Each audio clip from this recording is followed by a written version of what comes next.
Good morning, everyone. Thank you for joining us. If you're in Murphy Hall or you're connecting remotely, my name's Alicia Cohen, and I'm director of the Hubbard School for Journalism and Mass Communication. And I'm delighted to have all of you here today for part of our workshop on balanced reporting in divisive times. As part of the series, we've invited Professor Jane Kirtley today to talk about setting fire to reason and understanding about hate speech in the First Amendment. Professor Kirtley is our Silha professor of media ethics and law at our school at the University of Minnesota, and she also directs the Silha Center for the Study of Media Ethics and Law. She's an affiliated member with the Minnesota Law School, in addition to a faculty member in the journalism school. She has a unique perspective. She served for many years, for 14 years, as the executive director for the Reporters Committee for Freedom of the Press. Before that, she practiced law in New York, Virginia, and Washington, D.C., and was also a reporter for newspapers in Tennessee and Indiana.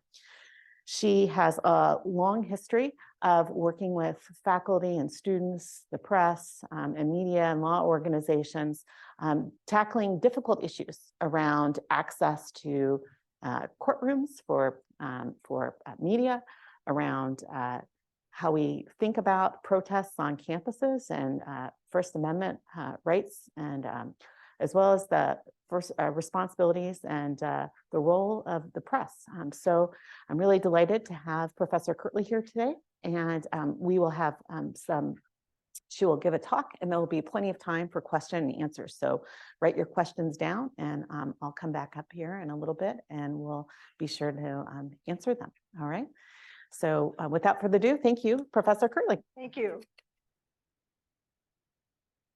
Good morning, everybody. I don't know how many of you are here for extra credit, how many of you are here for enlightenment, or how many of you are here for pizza, but whatever motivates you to come here, I'm delighted to see you here this morning. When Alicia told me that she had planned this program, and it was several months ago that we first discussed having this program, I thought, you know, what a great idea. But how important it is to make sure that we have a little foundational discussion about the role that the First Amendment plays in reporting on divisive issues. And so I said, you need to get somebody to come in and do that. And I got elected to do it. And I'm happy to do it, but I do have to say that in the months since we first dreamed up this conference, a lot of things have happened. And of course, a lot of them have happened just in the past month. So I've revised and written and torn up my remarks so many times that I've probably engaged in prior restraint of myself in some respects. But I'm going to try to make this not so much focused specifically on the events of the past month or so, but just sort of the general context in which protests, divisive speech in general, and so forth, what role they play in our society as a whole, but certainly particularly here on a public university campus. As I said, momentous month. November 7th, 1 month after the Hamas attack. Yesterday was the 85th anniversary of Kristallnacht in Germany in 1938, which many of you know basically sort of began the Holocaust in Germany. Today is Veterans Day observed. Tomorrow is, I guess, the official holiday. It's also Armistice Day, Remembrance Day. And I think it's important to note all of those things, because in many respects, they inform a lot of the things we're going to be talking about today, not least of which is there are so many people that so many of us need to be very grateful for, who served and in some places gave up their lives to guarantee that those of us here in the United States would have the full ability to exercise our rights. I think it's worth noting how courageous that was. And I would also add that in many respects, the First Amendment is an act of great courage too, because those 45 words of freedom simply say that Congress shall make no law abridging the freedom of speech or of the press. That kind of absolutist prohibition on government interference in speech and the expression of ideas really exists nowhere else in the world. Most other countries try to strike a balance between what they see as equally compelling interests and freedoms. And I'm not saying that we never try to do that here in the United States, but my point is that when James Madison was drafting that First Amendment language, he basically was looking back to the time when the United States was not yet the United States, but simply a collection of British colonies that was very much subject to what in a very real way was the tyranny of the British Crown and the British government. And he recognized then, as I think we recognize now, that words are very powerful. They are a weapon against oppression. They're a weapon against ideas that we don't like and disagree with, and we use them to argue.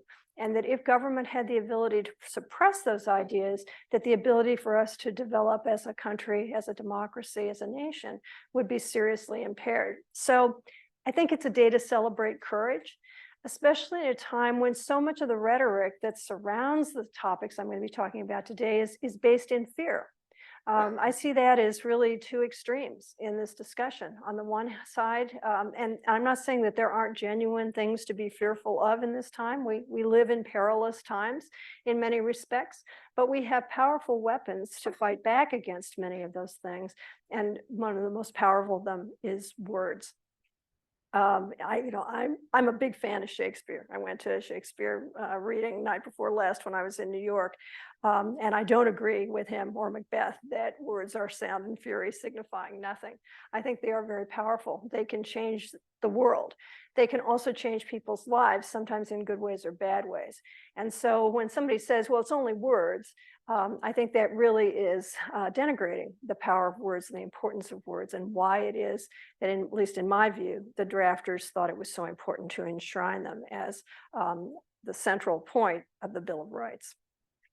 But let's just look at a couple of statistics. I was reading The Week magazine on my way back last night, and it reported that the Wall Street Journal had reported that Jewish and Muslim Americans have experienced a surge in harassment, intimidation, and assaults since October 7th. The Anti-Defamation League reported 312 anti-Semitic incidents in the 2 weeks following the attack, which was a 388% increase over the same period in 2022.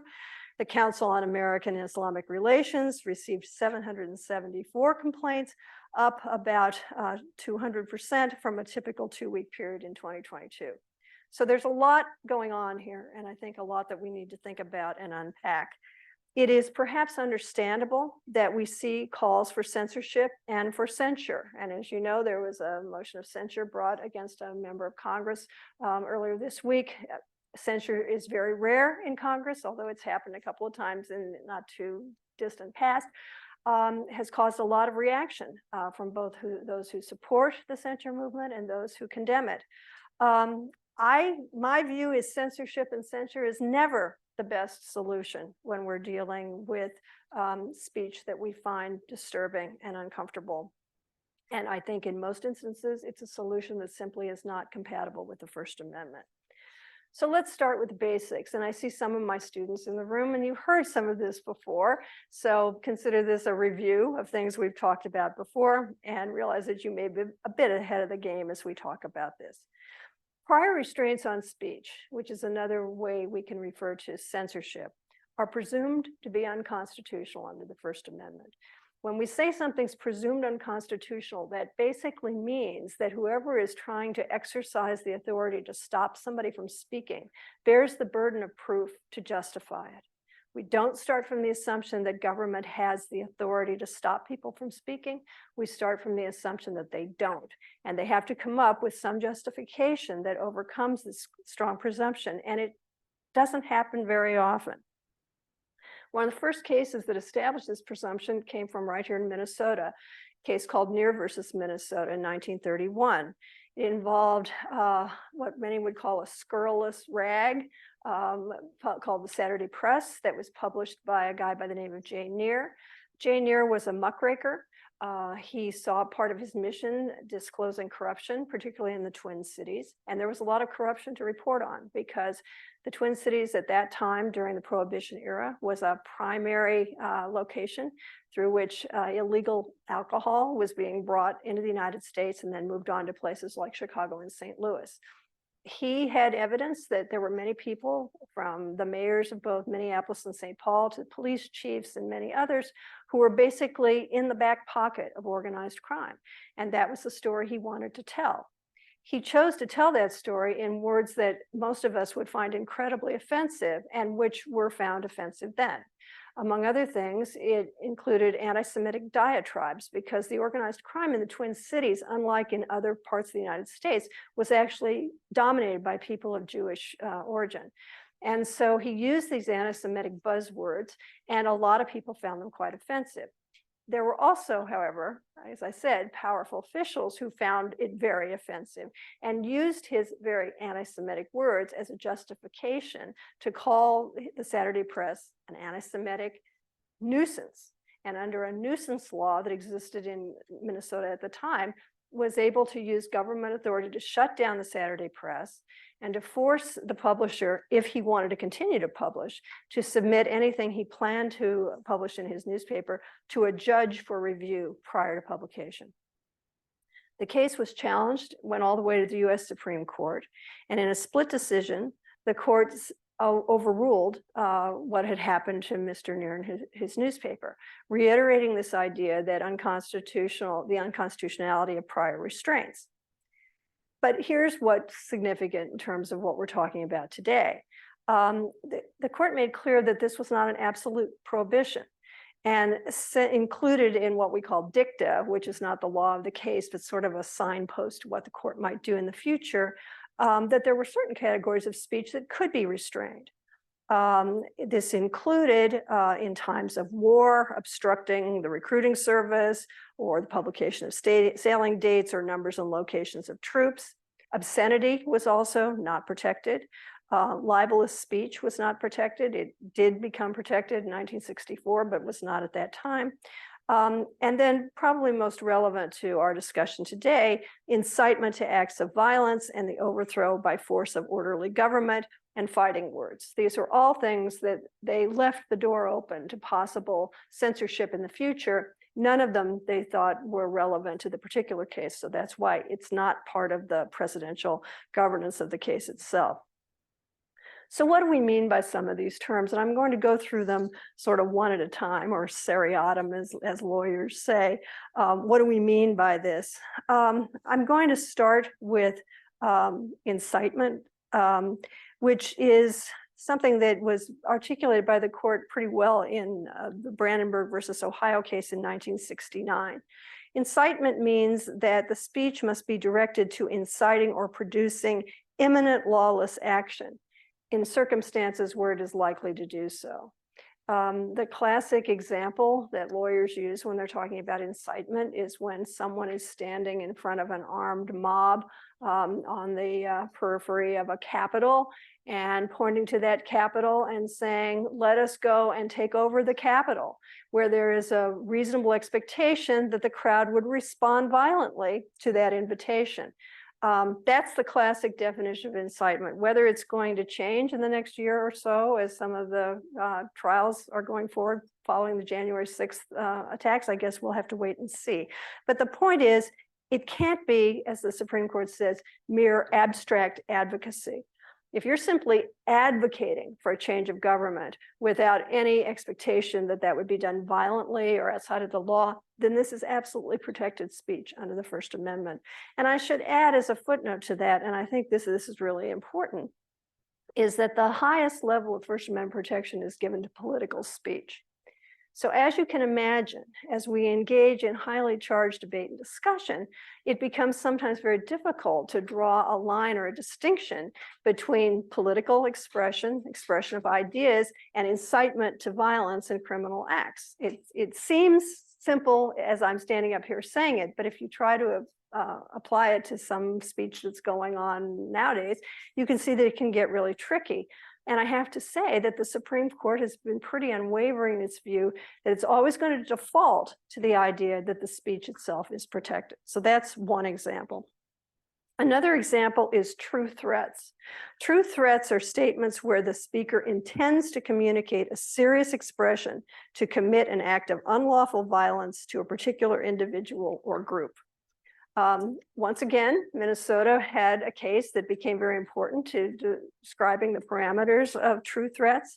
It was a case called RAV versus St. Paul. It was decided in 1992.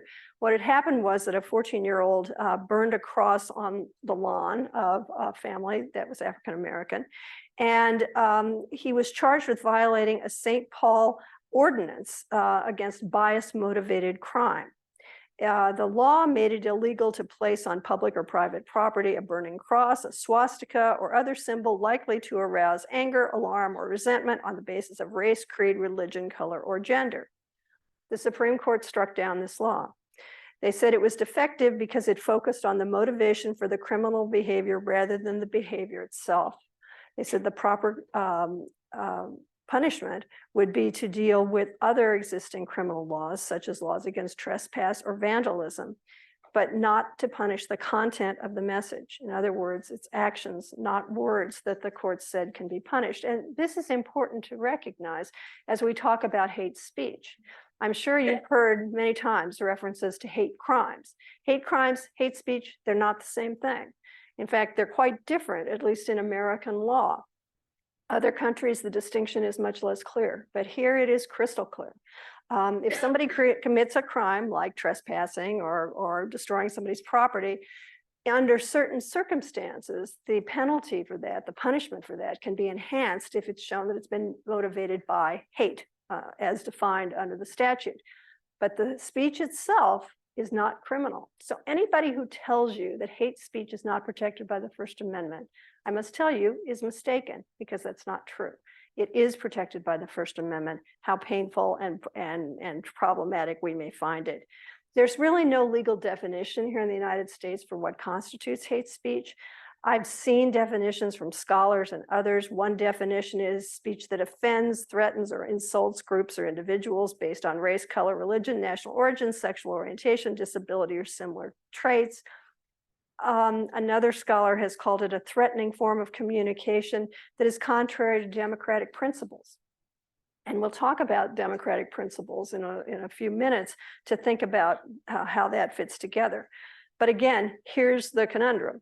The First Amendment provides broad protection to offensive, repugnant, and hateful expression. That's just the way it is. Political speech gets the greatest protection, as I said, and discrimination against unpopular viewpoints runs counter to free speech principles. We'll be talking about discrimination in a minute, but I think it's important to recognize that if we allow the government to stop speech that we disagree with, we are allowing the government to discriminate against the ideas that motivate that speech. Retaliations against hate speech, in other words, can be used to suppress speech when the government disagrees with it, which I guess is fine if you're in complete alliance with whatever views the government is propounding at a particular point in time. But because we live in a democracy and things can change, as we've observed in the last 4 to 8 years, I would never be sanguine that any future government would necessarily construe these laws in a way with which I would agree. So the key is to protect us. Anyway, so I've talked about true threats, and I now want to move on to, oh, I should mention, I'm sorry, I forgot that I had added this to my remarks when I was revising it. I should mention that there was a Supreme Court decision earlier this year called Counterman versus Colorado, which added a refinement to the true threat standard that came out of RAV versus St. Paul. And specifically what it said is that to establish that a statement is a true threat, the state must prove that the defendant had some subjective understanding of the statement's threatening nature based on a showing no more demanding than recklessness, which is a pretty low standard. A true threat is determined by the recipient's perception, not the speaker's intent. But in order to prevent chilling protected speech, there must be a subjective mental state requirement, which means that the speaker's understanding of the threat is crucial. Now, this doesn't necessarily mean that somebody is mentally impaired. It just means that they may not, in the moment, the emotion of the moment, not really be thinking about what the impact of their statement might be on other people, on vulnerable populations, on protected classes, or something like that. And without that demonstration of intent, according to Counterman, it can't rise to the level of a true threat. So worth reading if you're interested in more about this. It was a very interesting opinion. Okay, fighting words. Chaplinsky was a 1942 case that defined what we were talking about with fighting words, which were mentioned, as I said, in Neer versus Minnesota. They're words that by their very utterance inflict injury or tend to incite an immediate breach of the peace. So the idea is they're words that if somebody said them to you in your face, the likely consequence would be you'd want to haul off and slug them, because what they'd said was so offensive to you and troubled you at such a visceral level that you felt like you had to respond in that way. Obviously, not all speech falls into that category. In fact, very little speech does, in the way that the Supreme Court has circumscribed this. The biggest case in recent years that has construed the fighting word standard is the Snyder versus Phelps case from 2011. Some of you may have heard of or remember this case. It involved a group called the Westboro Baptist Church that spent a lot of its time picketing at military funerals and carrying signs that said things like "God hates fags" and other kinds of speech that most people find incredibly offensive. They were very careful in the context of something like the RAV versus St. Paul rule to never trespass on private property, to never go someplace that they were not legally allowed to go, to get whatever permits they had to get.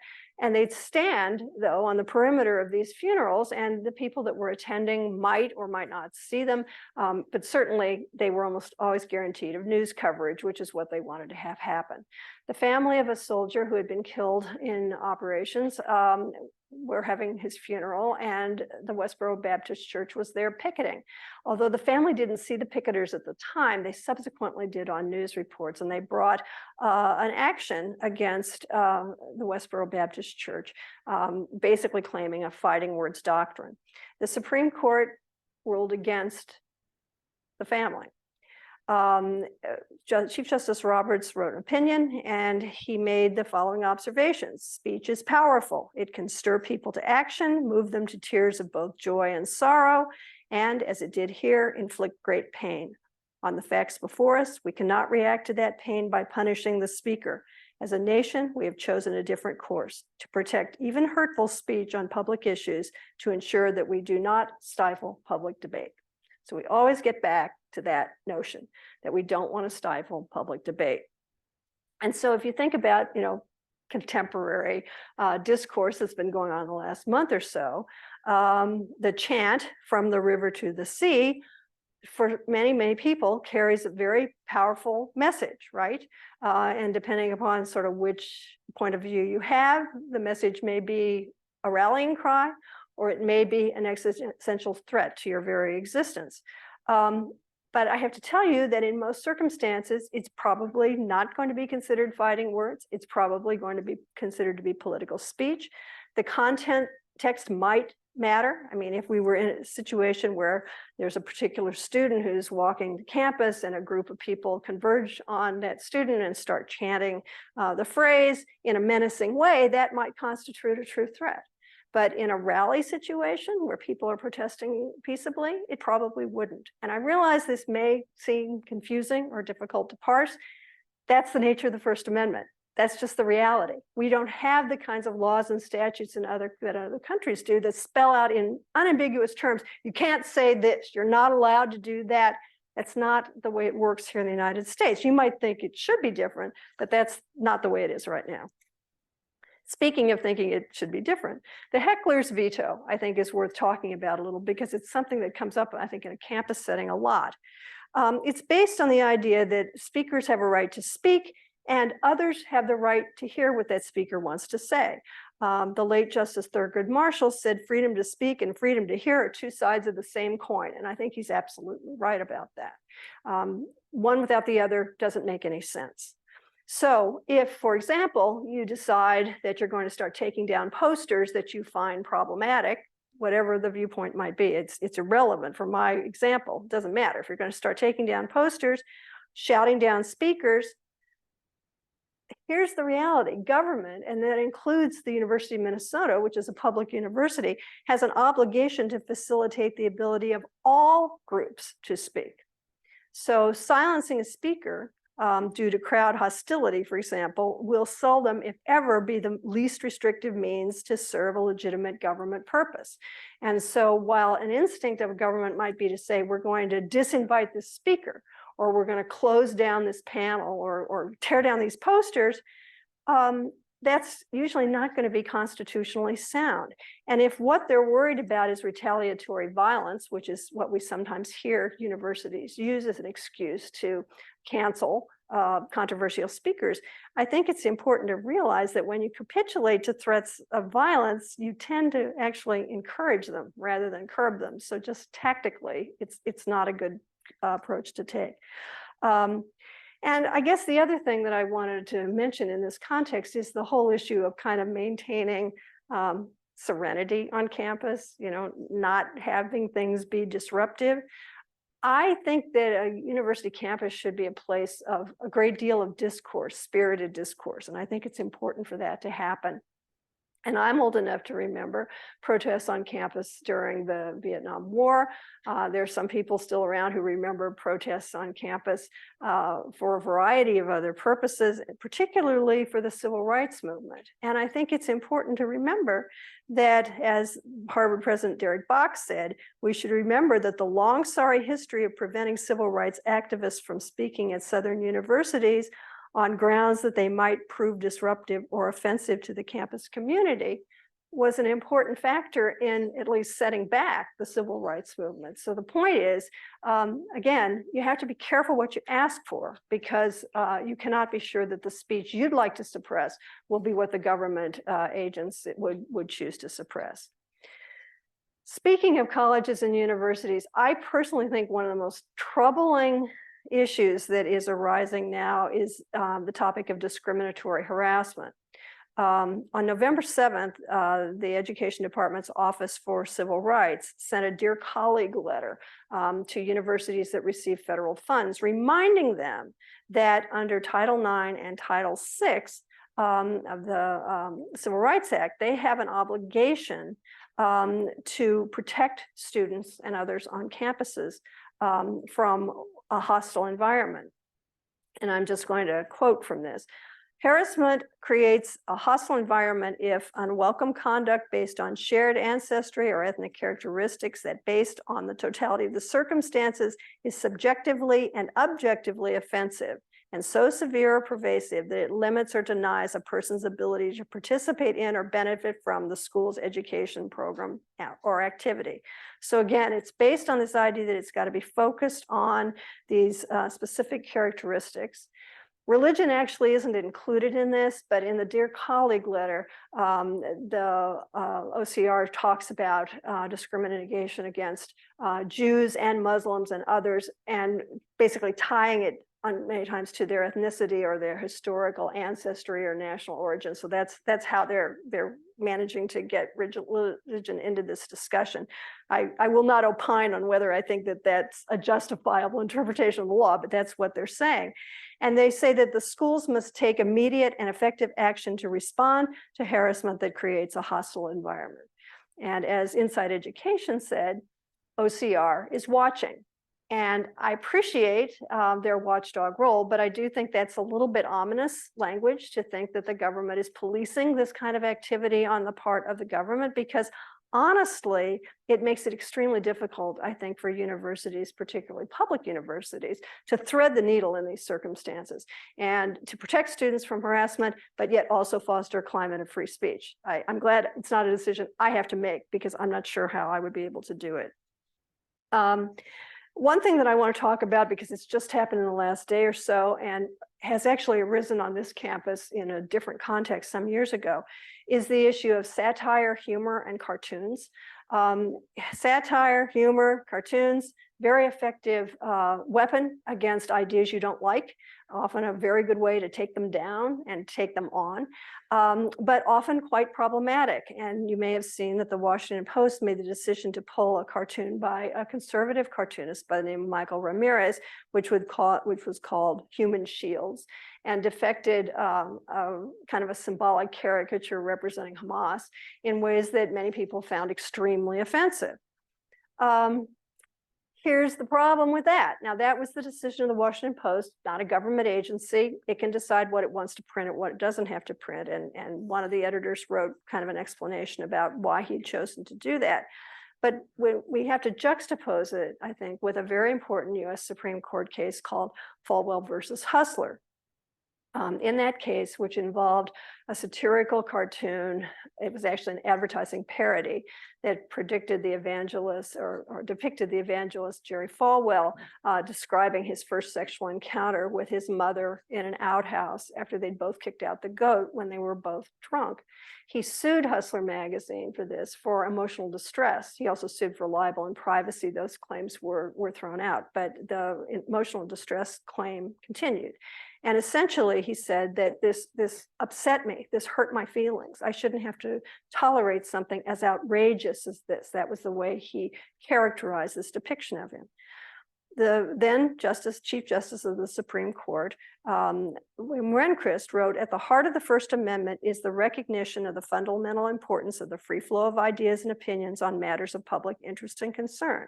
The freedom to speak one's mind is not only an aspect of individual liberty, and thus a good unto itself, but is also essential to the common quest for truth and vitality of society as a whole." And he went on to talk specifically about political cartoons and the fact that they can also be quite vicious. And he says, if it was possible for public figures to sue under these circumstances, it would subject political cartoonists and other satirists to large damage awards. The appeal of the political cartoon or caricature is often based on exploitation of unfortunate physical traits or politically embarrassing events, and exploitation that is calculated to injure the feelings of the subject of the portrayal. And he talks about the history of political cartoons in this country going back to Thomas Nast and many others. And he says, from a historical perspective, political discourse would have been considerably poorer without such cartoons. And with the standard that Falwell proposed, the court said, essentially, if we could figure out what the term outrageous means, we might be comfortable imposing it as a standard.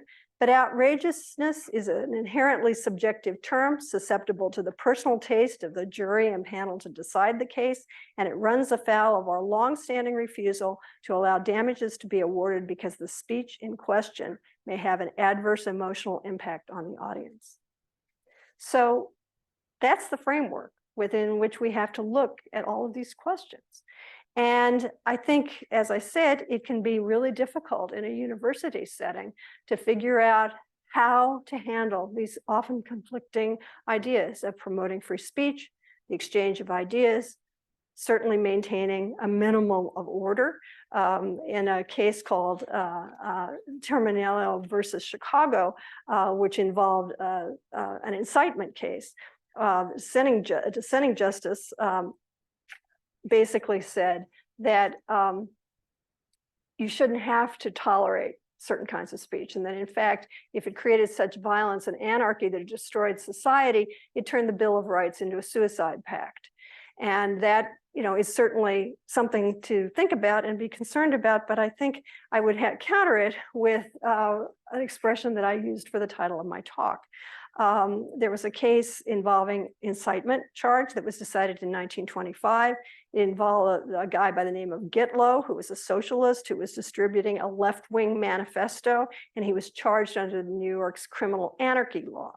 The Supreme Court upheld this, but Oliver Wendell Holmes, one of the great jurists of this country, held that what Gitlow had done was not a clear and present danger to public order and to public safety. And here's what he said: every idea is an incitement.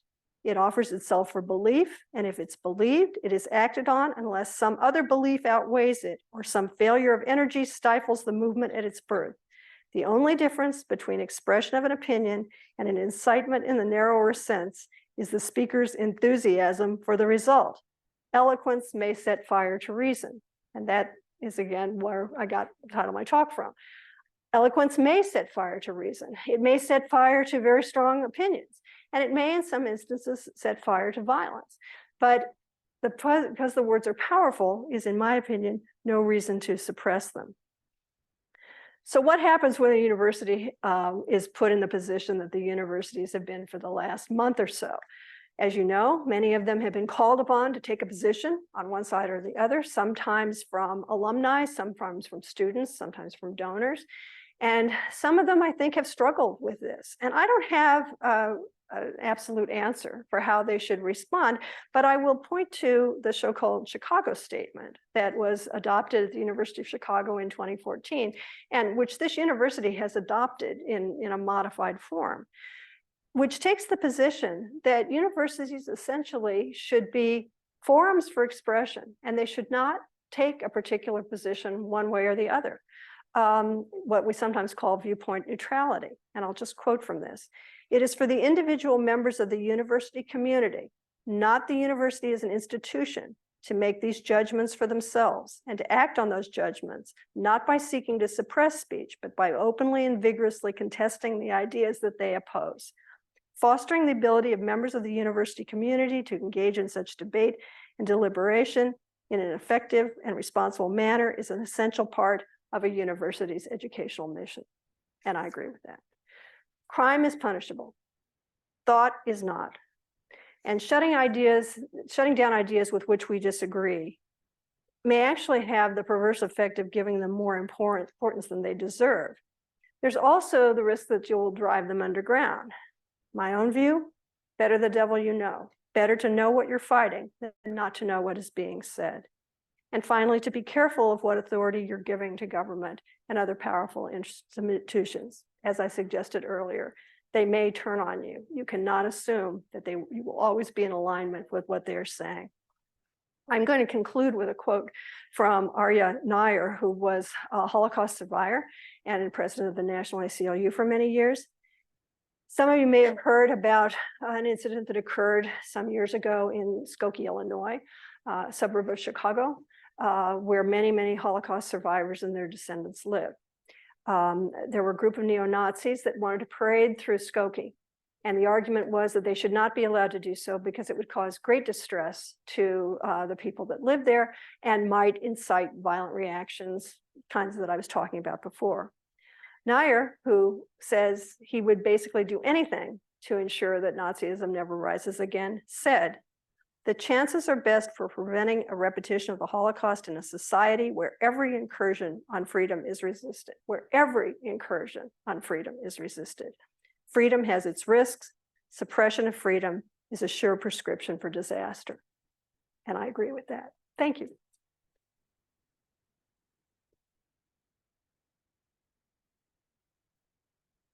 Thank you so much, Professor Kirtley, for your stimulating talk. So we have time for a few questions. Do we have some from the audience? Scott Libben.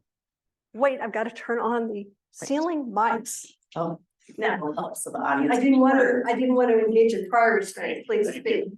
How applicable, if at all, would you say viewpoint neutrality is to the craft of journalism? I think that is a really great question.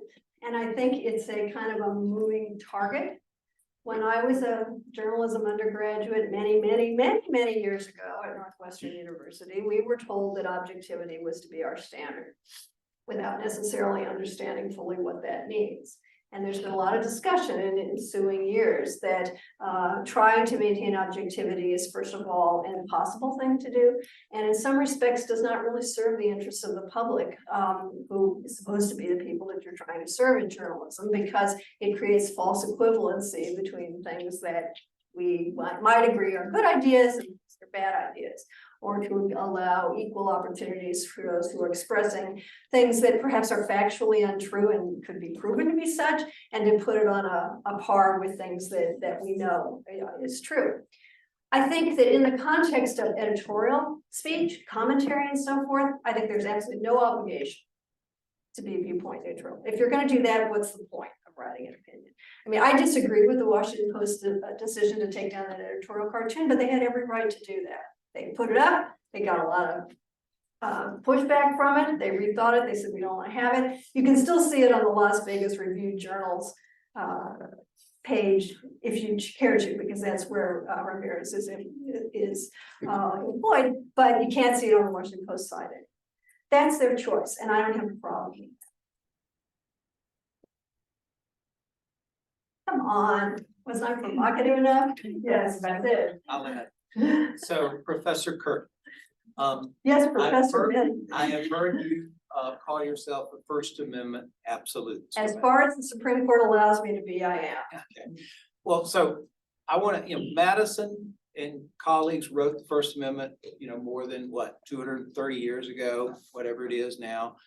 They also wrote the Second Amendment, right? And it has been interpreted over the years to mean that the government really cannot prohibit the ownership of guns. And now we have debates about that now, about what are the proper limits of that. And you hear calls for common sense gun control. So I wanted to ask you, as it relates to the First Amendment, could you have, in your view, could there be common sense restrictions on hate speech in the age of social media?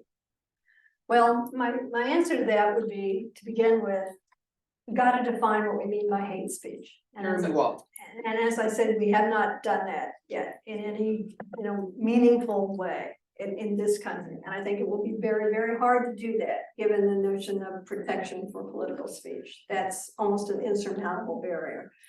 But having said that, of course, I have to concede that the First Amendment, in spite of what some originalists on the Supreme Court would say, is a living document. And it does evolve over time, and interpretation does evolve over time. But if we look at the history, and you're a historian, so you know this better than I do.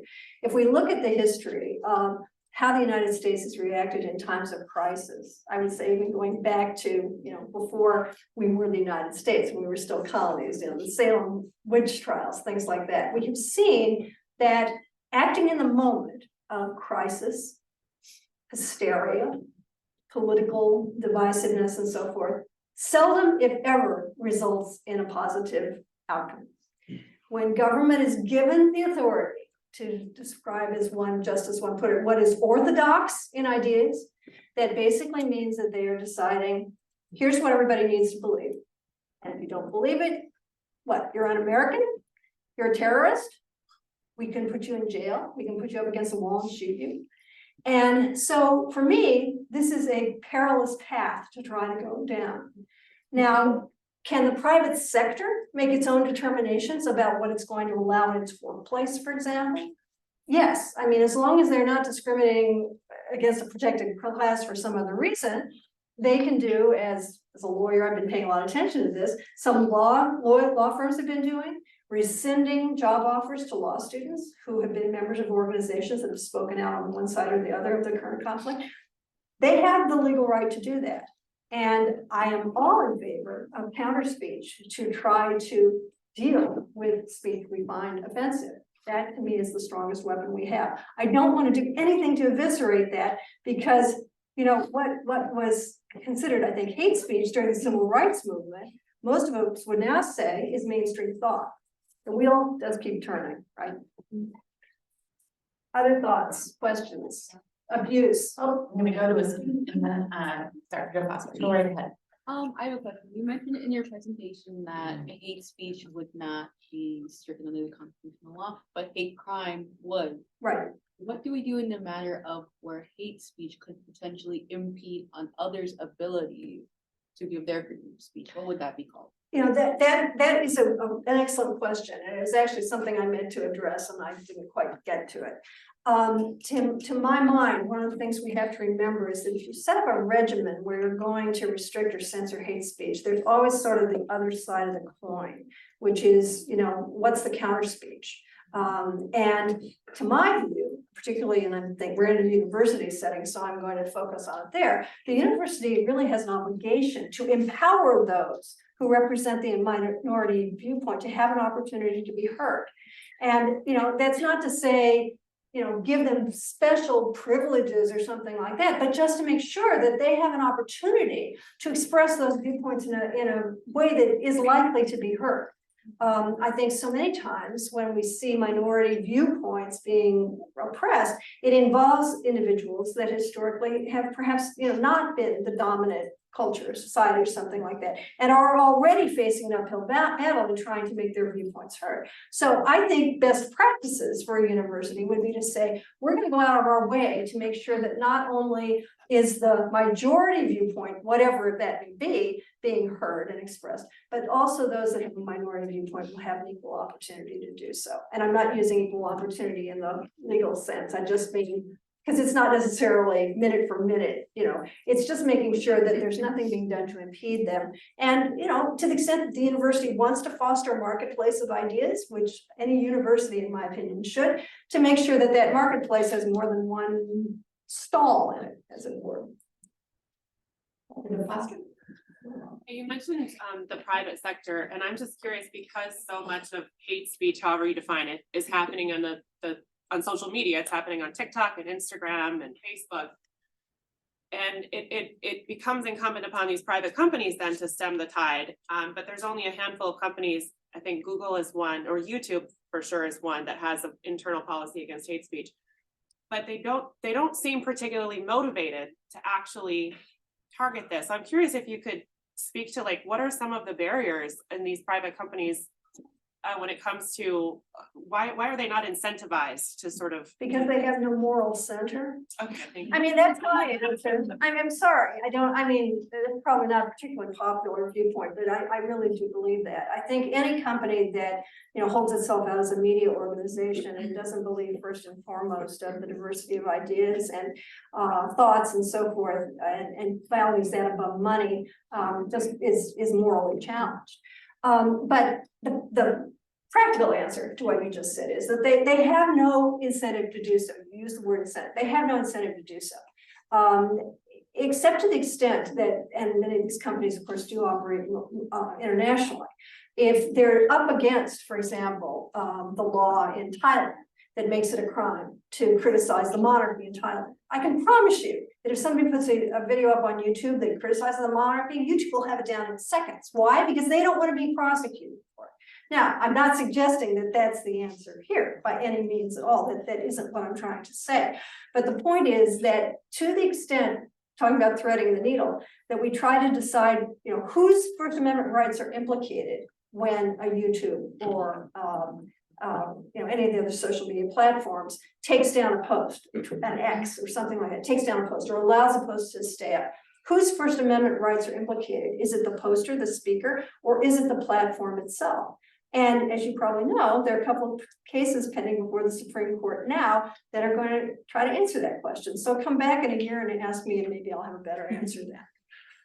One question around kind of the campus environment that's come up, particularly recently on our campus, but on other campuses as well.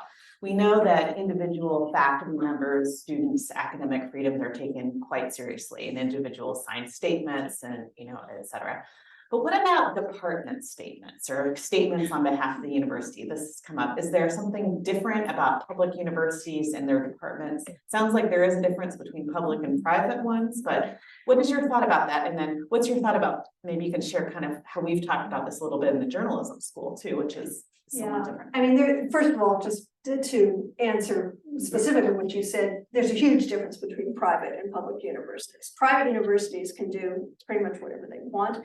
And if you follow op-ed pieces in outlets like the New York Times and Washington Post, most of the ones, at least based on my reading, and I can't swear I've read every single one, where there have been calls for universities to take stands and issue statements, almost all come from private universities, people at private universities, which they can freely do. Of course, the University of Chicago, which is a private university, has said, we're not going to do that. And I think there are arguments to be made on both sides.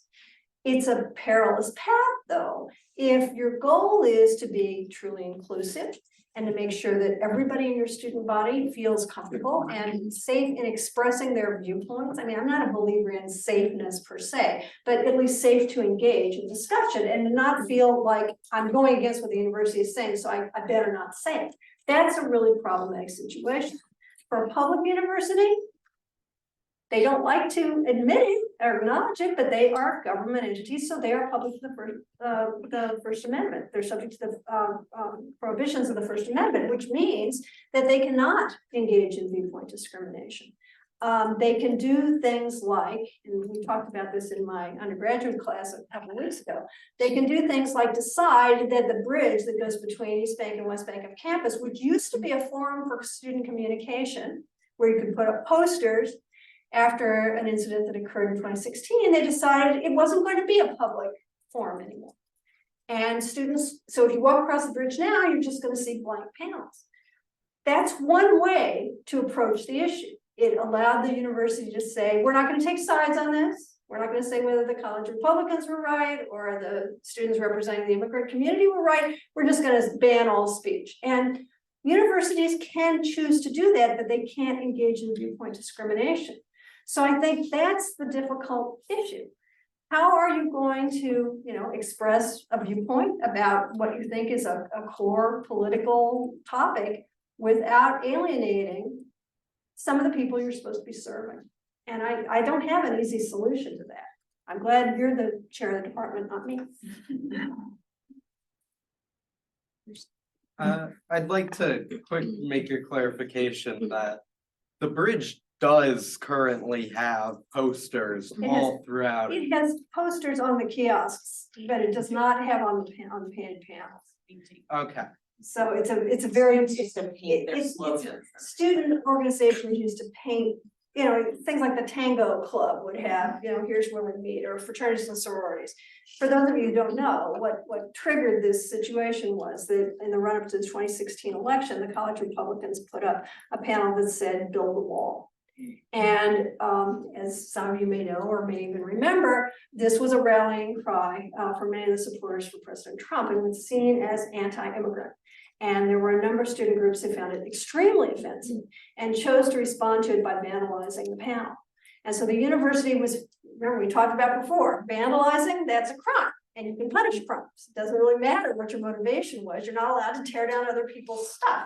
And the university made the decision after consideration, they didn't just do it arbitrarily, that they would no longer allow those panels to be done. So if you walk through the tunnel or the bridge now, you will see that they're just blank. And that's what I'm talking about, not the posters. Professor Hill. So I have a quick question, and you touched on this a little bit between the tension between free speech and Title VI. And I think we're probably headed to a Supreme Court. Sort of Eventually, yeah. And I'm curious if you think the Supreme Court is going to sort of choose to, and I realize this is asking you to sort of crystal ball this, but choose to limit speech or choose to decide Title VI along some other non-speech line. Do you know what I mean? Like choose to in almost punt the issue and well, choose I mean, in some respects, I think it's possible to actually enforce the standards of Title VI without engaging in speech discrimination if the concentration is on actions. Right. I just use a simple example, like if you're talking about, we're going to hang a noose in a dorm. That's expression, but it's also in that context, I think very likely a true threat. So you deal with it that way. And I think the Supreme Court would uphold that. I think again, I can't say, we've got a very divided court, as you know, we've got conservatives and liberals who have very different viewpoints, and I can't really predict what is likely to happen. I will say that on the whole, the court has, even as it's currently constituted, has generally been quite supporting of freedom of speech. The Counterman case I was talking about earlier, I mean, it was a very weird opinion and it was broken up all over the place.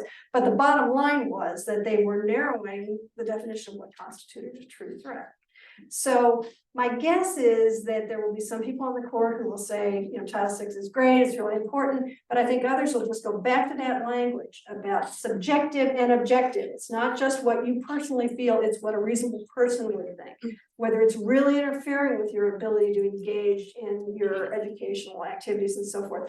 Those are factual standards, and I think the court is going to have to look at whatever case would come to them through that particular prism. And that's the best I can do right now. Do you have any questions from online? You do not. No.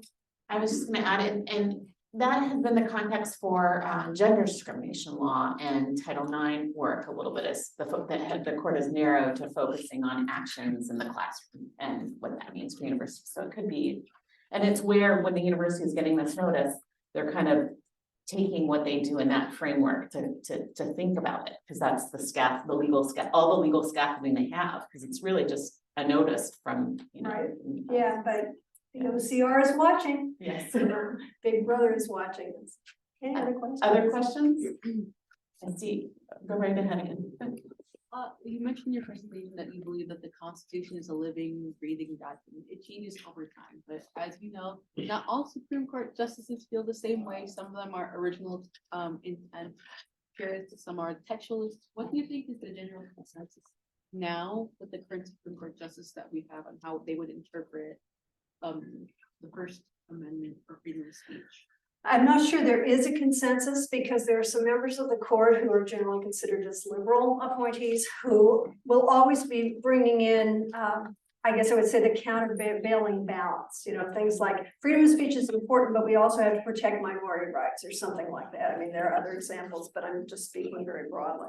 But I will say that the trending curve of this court, even among, you know, both liberals and conservatives, have been to go towards the default of protecting freedom of speech. I really haven't seen much deviation from that. There's been a lot of discussion about whether some of the justices, Justice Gorsuch and particularly Justice Thomas, want to change the actual malice standard from New York Times versus Sullivan, for example, which is not directly relevant to this, although it is related because it has to do with criticism of public officials. Thomas thinks that it's an abomination and it's not doctrinally sound and it should be done away with. Gorsuch has said the same thing. Nobody else has really said that, although Justice Kagan wrote a law review article that suggested it might be examined.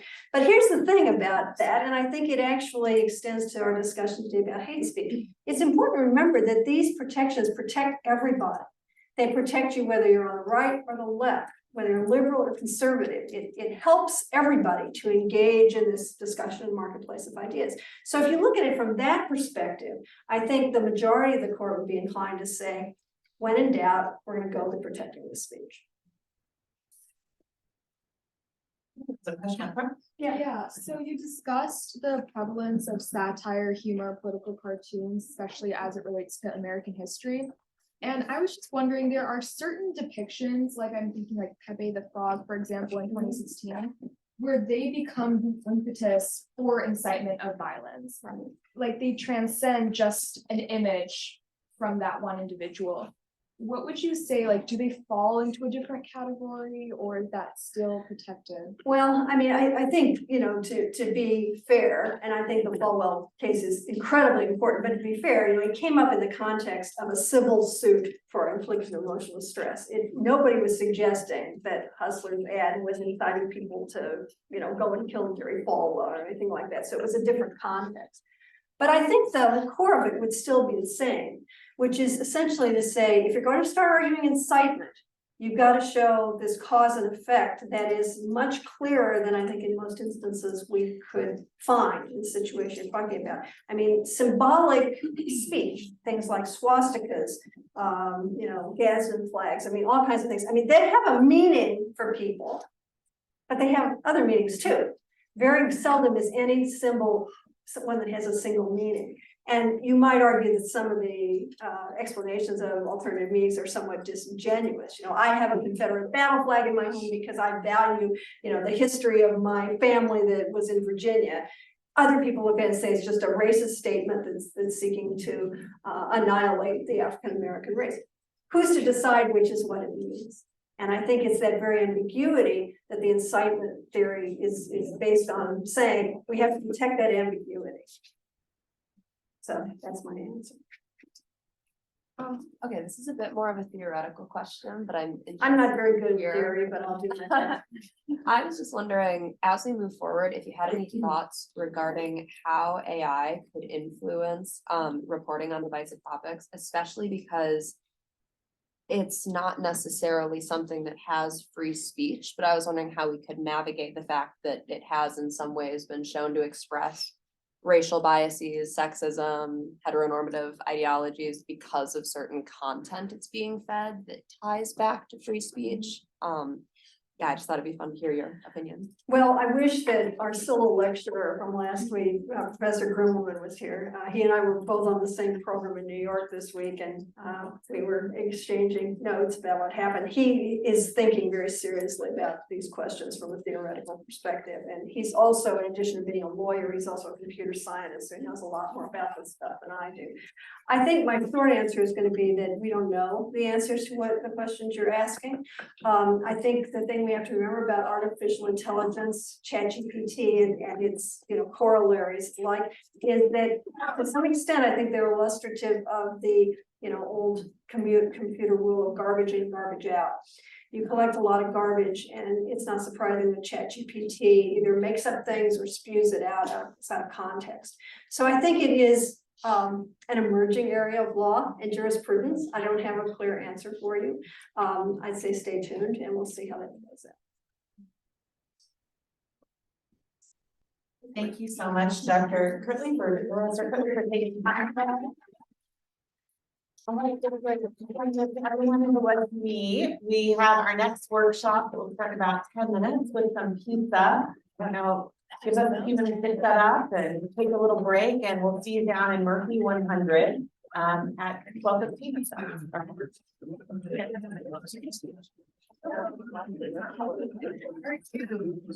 Yeah.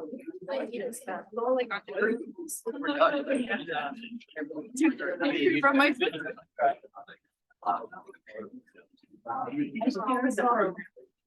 I didn't even know there was another.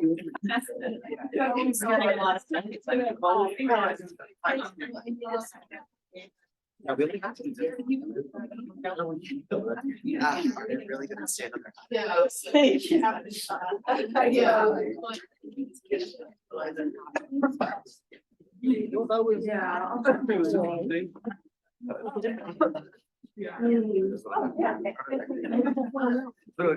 Oh. Sort of law.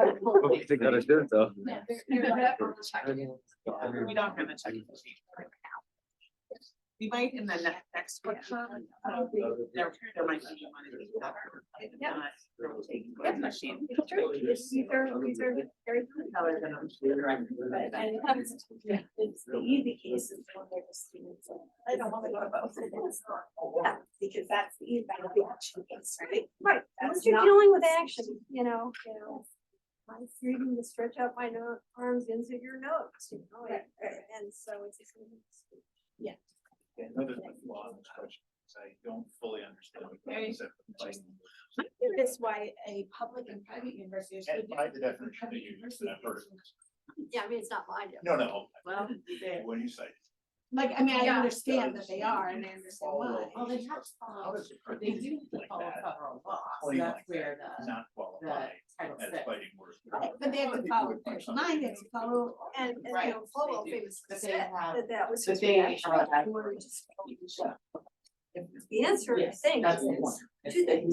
One, then, because it was published in a magazine. Yeah. It did not have the kind of Yeah. immediate thing. It wasn't like. You walked Hubbard, up they to have them to talk and to said, instead. "You did. Yes. Your mom is, yeah." That's one. And the other thing Well, that I think was really so important in the House decision was that they, somebody's turning this off. I mean, I don't mind, but You know what, I'll just go. where is it? We're done. Bye. Webinar for